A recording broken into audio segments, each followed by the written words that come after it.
G'day, Hello there, I'm Aussie Robbo, and I'm English Gent. and welcome to our introduction video, I guess. It's been a long time coming, and we've been asked quite a few times, both on Instagram and YouTube. So we thought it was about time we started doing some of these challenges and getting to know Q&As. So this will be our first one ever, and also an introduction to the channel in general. This is Rob. I'm Darren. G'day, again. So yeah, please bear with us. We're new to this. This feels like I'm going for an interview, my first part-time job. So we've been asking for a few weeks different people who either follow us, subscribe to us, just take a general interest in us, whether they watch our channel or not, whether they want to ask us some burning questions. And we've got quite a few, which has been quite nice. So let's get the ball rolling. And get straight in there and go personal. So our good friend and quite long friend now, Ted, at Ted Healy on Twitter, asks, where are you guys from? I think he means more locally than country. As in what, London or? No, as in where you're from, where you're born. Okay. So I was born in Melbourne, Australia, many years ago, in a galaxy far, far away. And when I was about 1, we moved to Western Australia, to a small mining town. And then I was there till I was about 10. That closed down. And then we moved to Perth, and that's basically where I say I'm from, is Perth, West Australia. And that's where you first described to me when I first met you where you were from as well. And I had no idea where it was. Yeah. All I saw in my head was Priscilla, Queen of the Desert, mining town with the main stretch. Would that be far from the truth? I mean, the town I lived in is quite a lot like that, actually, yeah. It has like a rock structure, which we call the hole in the rock. And Priscilla could have a good old... Frock on a rock. Does, yeah.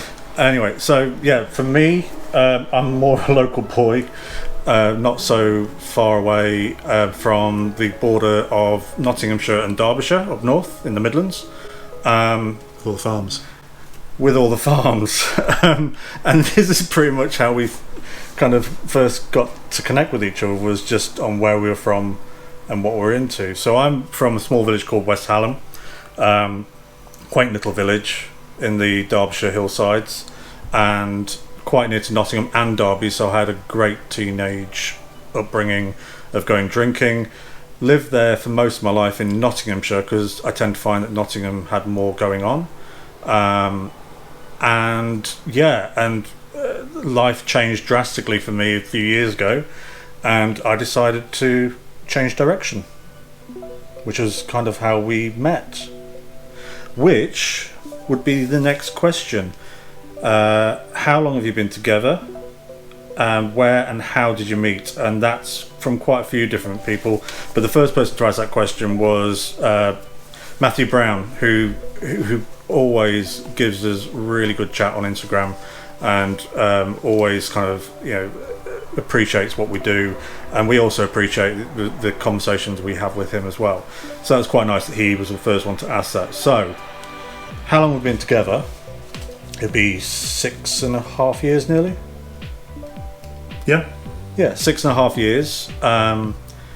We met because I'd had, how would I put this, I was married for 14 years nearly, and my partner passed away due to many different complications, and we happened to have a mutual friend. We didn't know each other, we didn't really know of each other.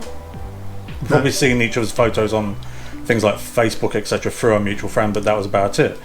And I was getting asked quite a lot by friends to come down and stay in London just for a bit of respite.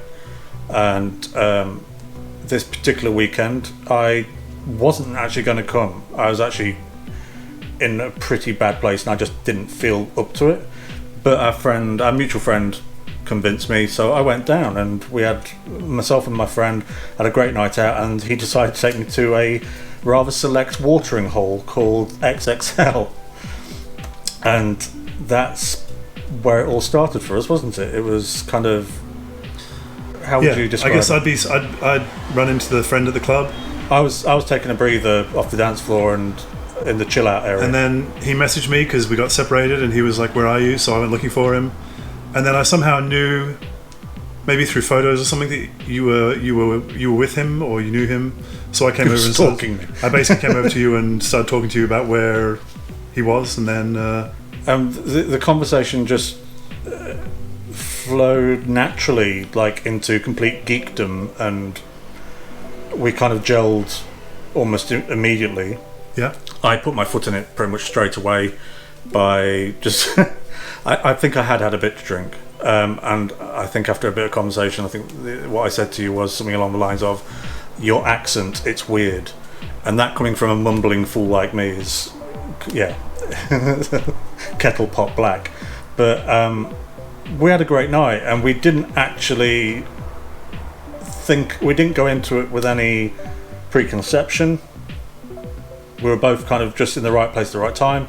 We made the most of it, and then you arranged to see me the next day for a drink, just for a quiet drink. We parted ways at the end of the night. I went back to my friend's house for the night. I was there until like the Monday. That was the Saturday night. yeah. And yeah, and I suddenly realised I'd been pretty much asked out on a date by someone who. I actually think it was the other way around, but anyway, Oh, was it? it was actually the other way around. Yes, Okay. because I had tennis the following evening. Yes, you did. You had tennis. Yeah. and so I sorry. went to tennis, and then I You went decided home. where we went, though. I think it was because I didn't. Yeah. So went out for dinner the next day, like a Sunday brunch with a group of friends, and then went off to meet this guy at a local pub, Yeah, the Welly, and that's a question. Come on, yeah, and it all Don't went from waffle. there. I'm going to chop all this anyway up. So That's fine. So yeah, and we were both doing a long distance relationship for a few months, so everything was kind of against us in so many ways, but for some reason it just worked. Yeah. And we about a year later we moved in together down here in London, and it's been bliss ever since. ever since, my darling. Right. So Ted in Canada also asked a second question because he's greedy. What's your favourite Disney moment so far? Go on. There's been a few. There's quite a competition there. Every time we go, there's another moment that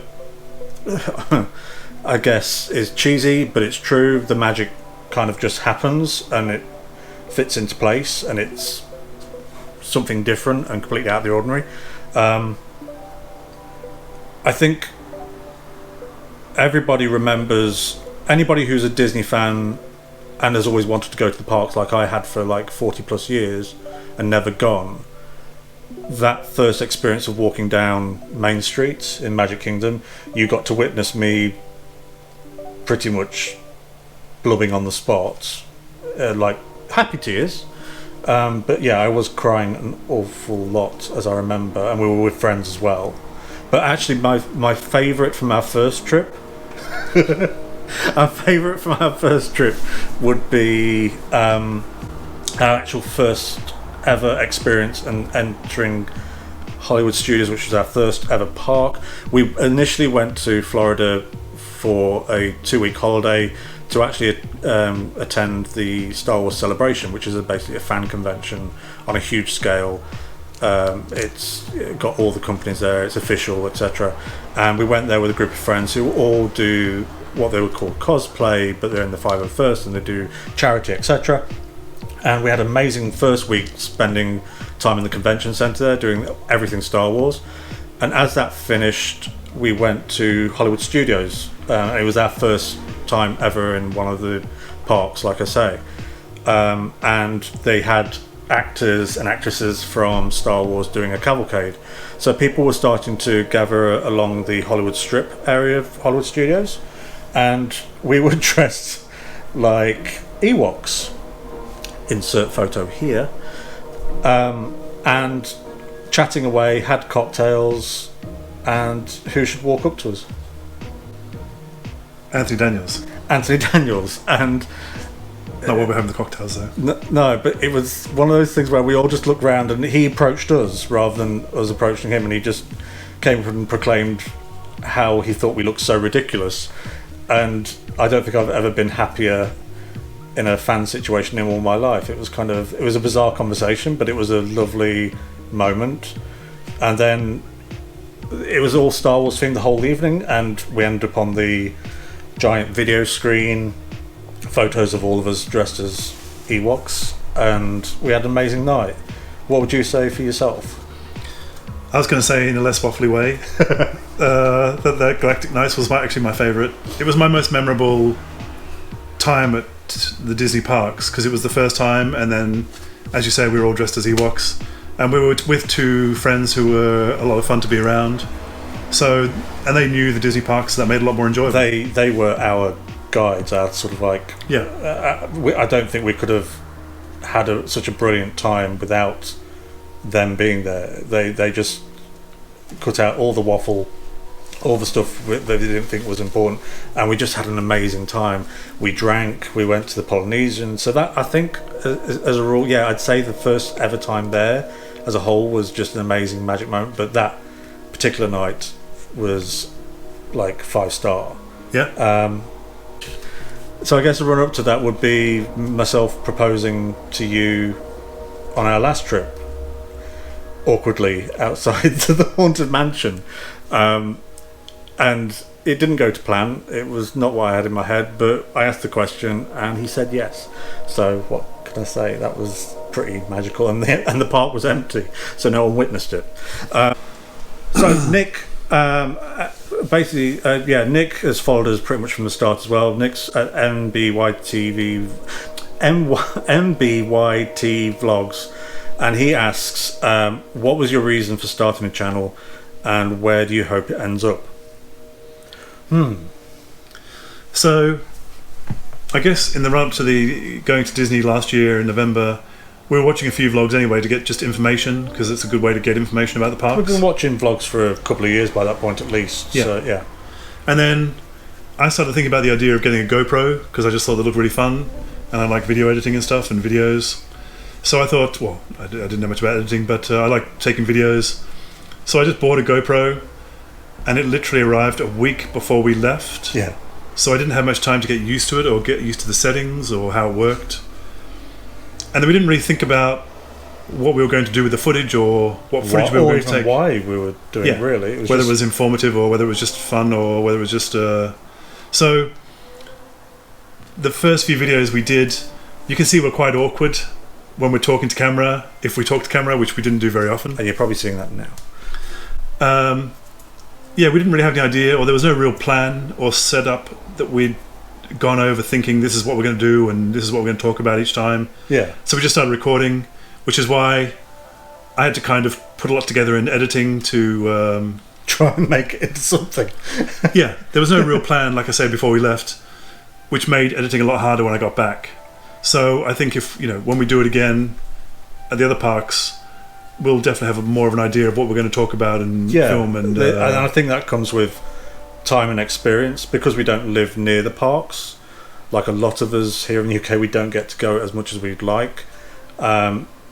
It's finding the time and the opportunity to do those projects, and to put that kind of content out there. I would say we didn't have any real intent. We've always done as long as we've been together. Unlike, say previous relationships I've been in, I've never been with somebody who is invested in what I do creatively, and I think, would you say the same? It's kind of having someone to bounce off and throw ideas at. So ever since we've lived together, we've done little projects, and I think I'm trying to think of it. One of our first ones while we lived here was making the Big Lebowski puppets, and we did. Yeah, I started entering the Empire magazine Gone in 60 Seconds video competition, where you have to remake a film in 60 seconds. So that year we did the Big Lebowski, and I thought, why don't we do it as puppets? Great idea.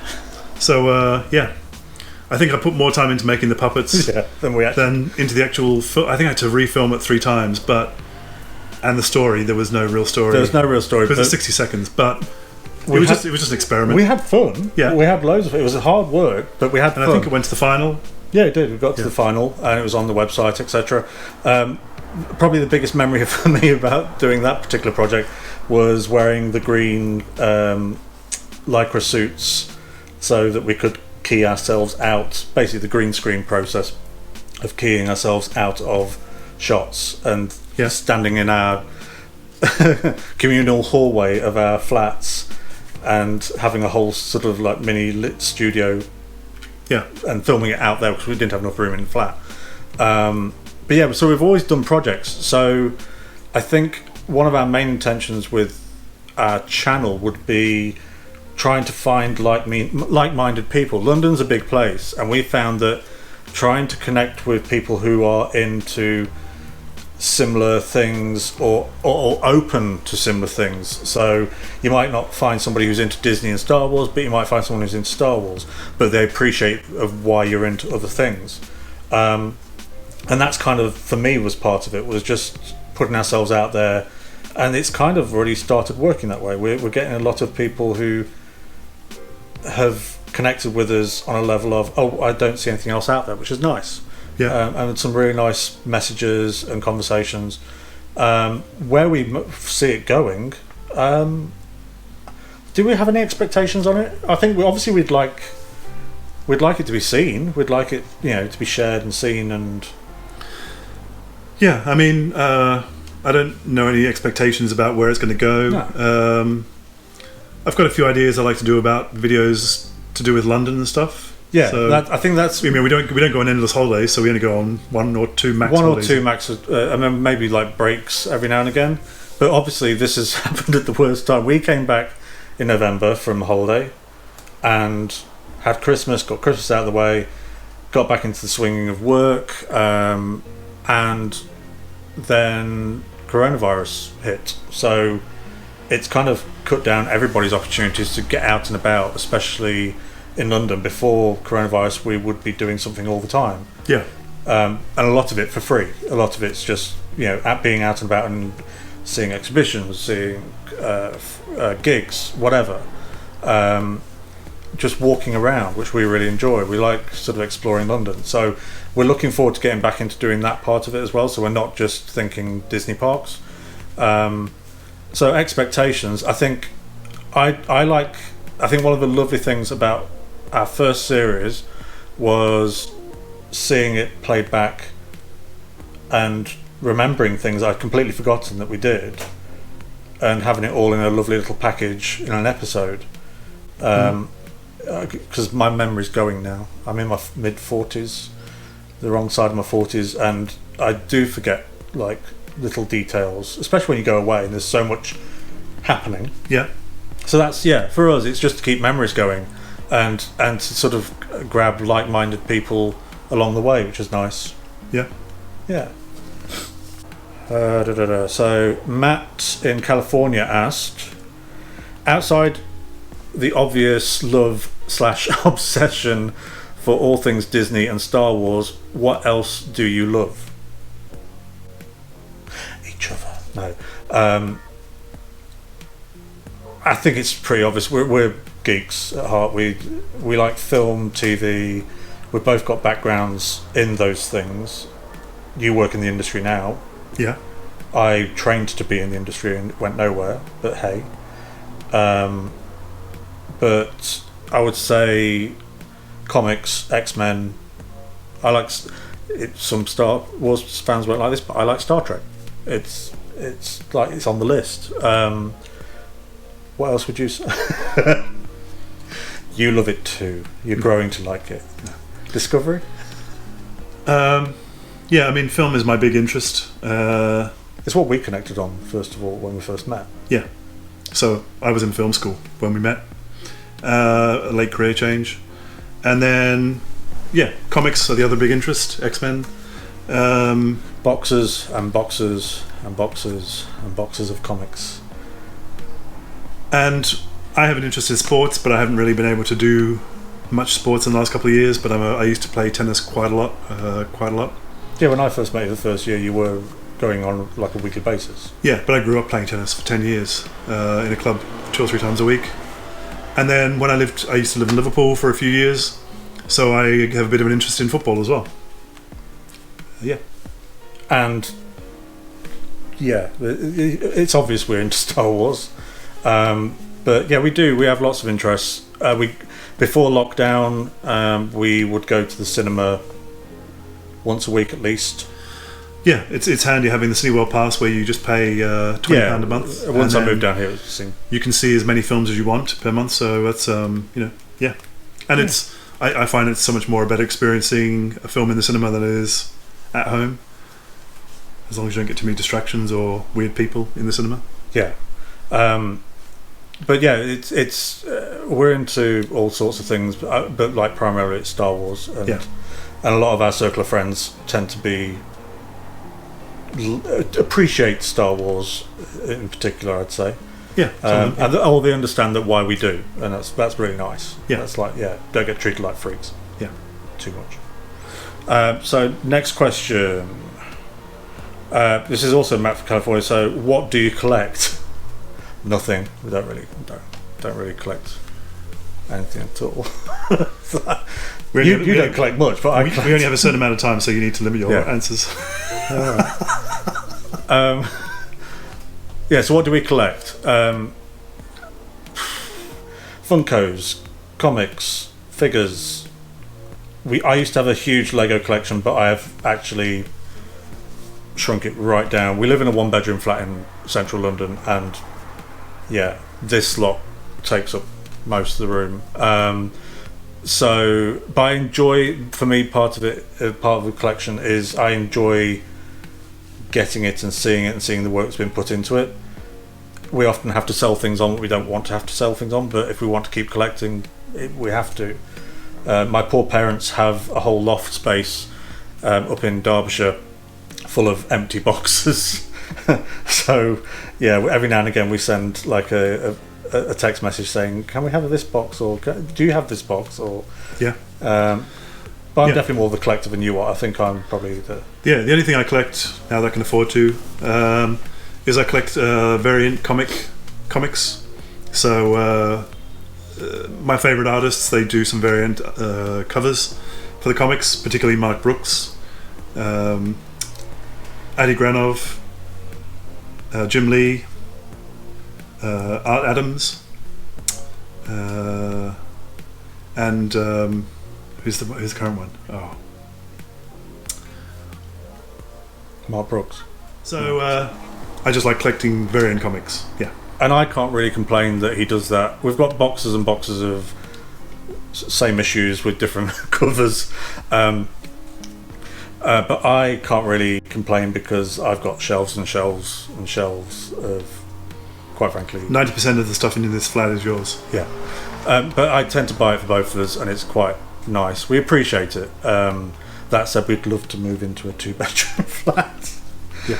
Okay, so again, various people have asked the same questions, which is the first one is, what did you study or get trained in professionally? Do you want to start? Because you're actually working in your industry that you trained for. I'm just aware of time now with the recordings as well. So, so I went to film school. I went to the National Film and Television School, and I studied digital effects. So I went to film school. I studied digital effects. Yeah. So I'm basically a compositor. So I do in a very stripped down version. I do Photoshop in film. So I've been doing that for a few years. And that's what you were doing when I met you as well.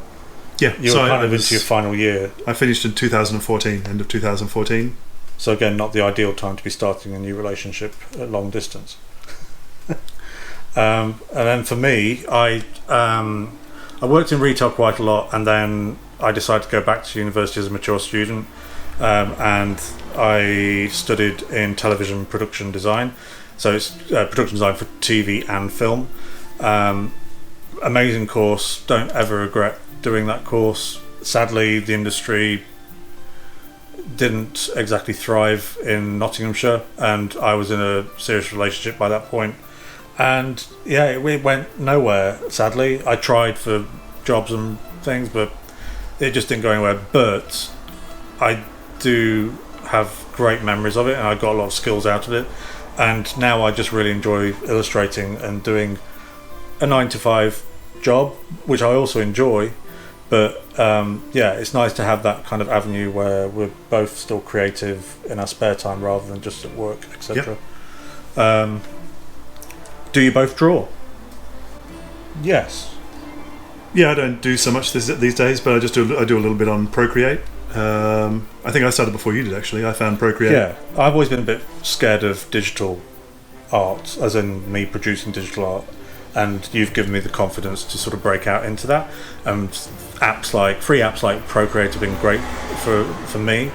They're not fussy, and during lockdown I've really enjoyed drawing again and illustrating, and especially for the channel I've really enjoyed it, and it's kind of like a nice sort of byproduct of doing the channel itself is getting to do that and sort of think about next projects that we'll be doing.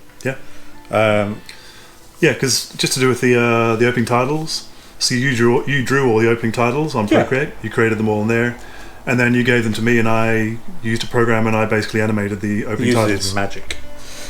And I don't know if people have noticed or not, but some people do, and it's nice, but it's not necessary. It's like whatever. We enjoyed making it. I was going to say, sorry. I was going to say that some of the opening titles are different depending on which park we went to, so we did slight variations on those. We decided that quite early on, and I can't remember. We just decided to. It made a lot more work, but it was just nice to have like a bit of variety in the opening titles. We just wanted it to stand out a bit more, and it's fun. Like I say, it was fun for me for a project. Right, so now we're starting to talk about the bigger world. What is your dream trip in the US? You go first. Mine's been pretty much the same for a number of years, and for whatever reason, usually time and money. I've never done it. I would say I'd love to do a cross-country trip in the US. I've never been to the West Coast, so for me, a huge kind of dream for me is going across to the West Coast and down. So I'd love to go to Yellowstone. I'd love to do like an outdoor sort of part. If you were talking like a sort of month trip, I'd love to do a national park and stay in a cabin, even if it's just for a few days. Then do the complete opposite of things like Las Vegas. Then do the coastline, such as San Francisco, San Diego, all the sands, and then LA. I've still never been to California and LA, and then Disney parks and Universal and all the other sort of touristy stuff. So I think my dream holiday would be a mixture of lots of different things. Right. What about you? Colorado as well. I love the US. When I first left Australia, I went to the US, and I worked for a couple of winters in a ski resort, so I spent about just over a year living in the US at various different parts. So I'd love to go back to Colorado. I've been quite a few times, 7 or 8 times, maybe. And you've got good friends there as well, which we haven't seen for many years. Yeah. So. And then I love doing road trips as well. So I love to do Montana, like go horse riding Montana and do Yellowstone, and I just love the whole road trip experience in the US.